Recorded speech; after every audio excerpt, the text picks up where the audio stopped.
Jaundice అనేది మనకి వచ్చేటప్పుడు మన ఇళ్ళల్లో కానీ మన ఊర్లలో బాగా భయపడుతూ ఉంటారు. అసలు జాండీస్ అనే పేరు వినగానే దగ్గరలో ఉన్న డాక్టర్స్ కాకుండా అలోపతి డాక్టర్స్ కాకుండా కొన్ని రకాల పచ్చికలు తినడం ఇలాంటివేవో చాలా అలవాట్లు మన దగ్గర ఉంటూ ఉంటాయి. భయపడుతూ ఉంటారు, ప్రాణాపాయం ఉంటుంది అనుకుంటూ ఉంటారు. జాండీస్ అసలు ఎందుకు వచ్చింది అనేది కనుక్కోవడం చాలా ఇంపార్టెంట్ అన్నమాట. దీనికి రకరకాల కారణాలు ఉంటాయి. ఇన్ఫెక్షన్స్ వల్ల వస్తూ ఉంటుంది, లివర్కి సంబంధించిన హెపటైటిస్ లాంటి వ్యాధుల వల్ల వస్తూ ఉంటుంది, ప్రైమరీ లివర్ డిసీజెస్ అంటే లివర్ పాడవడం వల్ల రావచ్చు, గాల్ బ్లాడర్ ప్రాబ్లమ్స్ వల్ల రావచ్చు, ఆ బైల్ డక్ట్ అనే ఉంటుంది గాల్ బ్లాడర్కి లివర్కి మధ్యలో ఉండే కనెక్షన్, ఇలాంటి ప్రాబ్లమ్స్ వల్ల రావచ్చు.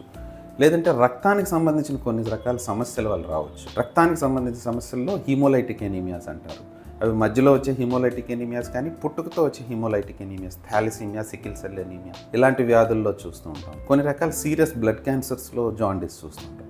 సో అసలు ఎందుకు జాండీస్ వచ్చింది అనేది కనుక్కొని దానికి ఏ టైప్ ఆఫ్ ట్రీట్మెంట్ చేయగలిగితే కొంతవరకు మనకి ఆ సమస్య నుంచి అధిగమించే అవకాశం ఎక్కువగా ఉంటుందన్నమాట.